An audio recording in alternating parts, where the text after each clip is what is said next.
मैं मेरे फॉलोअर्स से गुजारिश करूंगा कि आप बीसी न्यूज इंडिया को लाइक करें, सब्सक्राइब करें, उससे जुड़े और शेख जुबैर की ताकत बने बीसी न्यूज इंडिया।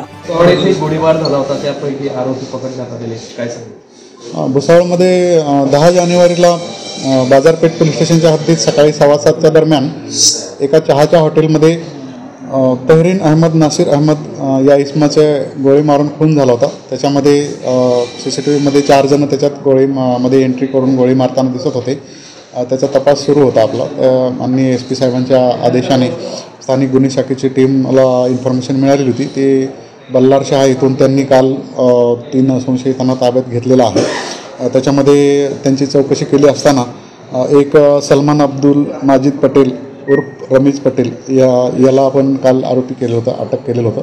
त्याला आज कोर्टामध्ये हजर केलं असताना 5 दिवसाची पोलीस कोठडी मिळालेली आहे। त्याच्यानंतरचे ते 2 त्याच्याबरोबर जे संशयित आहेत त्यांची पण आता चौकशी सुरू आहे। त्यांना आज परत बोलवलेलं आहे चौकशीला, तर त्यांचे सहभाग निष्पन्न होत आहे जवळपास। त्यांना पण आम्ही त्याच्यामध्ये आता आरोपी करणार आहोत। त्या दरम्यानच बाजारपेठ पोलीस स्टेशनचे जे SDPO आणि पोलीस स्टेशनचे इन्चार्ज यांच्या मार्गदर्शनाखाली वर्कआउट सुरू होतं। त्याच्यामध्ये मनमाड इथं मुख्य जे आरोपी आहेत ते ज्यांनी फायर केलेलं आहे ॲक्च्युअल त्या मयतावर, ते आपल्याला इन्फॉर्मेशन त्यांची मिळाली होती की ते मनमाड इथे आहेत। टीम पाठवून आपण त्यांना ताब्यात घेतलेलं आहे।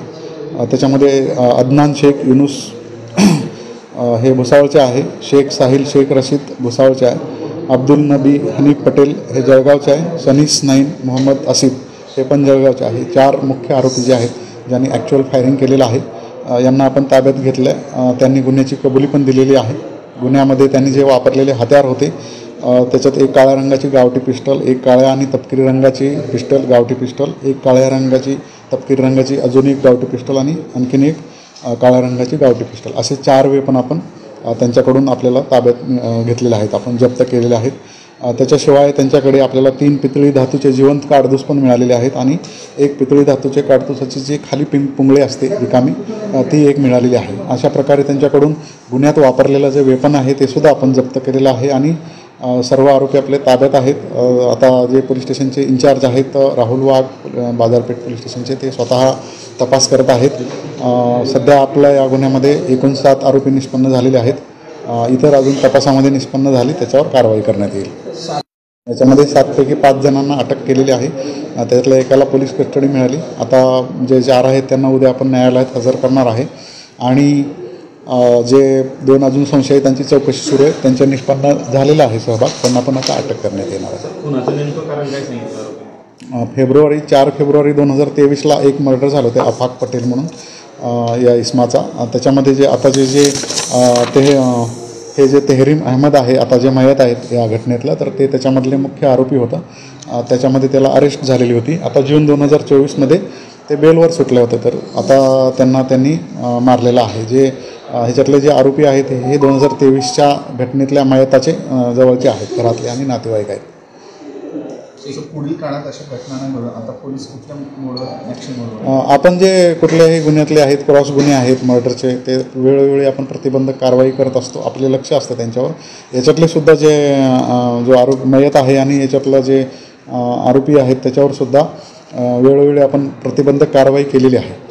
त्यामुळे आपण ही कारवाई प्रिव्हेंटिव्ह ॲक्शन आपण घेतच असतो आणि जे गुन्हे दाखल आहेत त्यांच्यावर वॉच ठेवतो। आपले पोलीसची टीम आहेत ते त्यांना चेकसुद्धा करत असतात वेळोवेळी, तर रात्रीच्या पेट्रोलिंगच्या वेळेस वगैरे। सर, मध्य प्रदेशातून हे कच्चे वगैरे येत असतात, या संदर्भात काही बॉर्डर मीटिंग वगैरे वारंवार घटना घडल्यानंतरच पोलीस प्रशासन याकडे लक्ष देतं, या संदर्भात काही करण्यात येणार का? हां, नाही, बॉर्डर मीटिंग आपण घडल्यानंतरच नाही तर भरपूर प्रिव्हेंटिव्ह म्हणून पण बॉर्डर मीटिंग मागं पण घेतलेले आहेत आणि उमरटीचे जे आहे तिकडचे अधिकारी आहेत, पोलीस अधिकारी, आपले चोपड्याचे अधिकारी माननीय SP साहेब आणि तिकडचे खरगोनचे बुरहानपूरचे SP साहेब ह्यांचेसुद्धा जॉईंट मिटिंगसुद्धा झालेली आहे। कॉम्बिंगसुद्धा ऑपरेशन आपण घेतलेले आहेत वेळोवेळी, परंतु हे आहे ते प्रोडक्शन तिकडे होतं त्यामुळे जास्त प्रमाणामध्ये इकडे वेपन हे अवेलेबल होतात। भरपूर आपण त्याच्यावर कारवाई करत असतो। पुढे पण आपण ज्याच्याकडून हे वेपन आणलेले आहेत त्यांना पण आपण त्याच्यामध्ये चौकशीला आणणार आहे।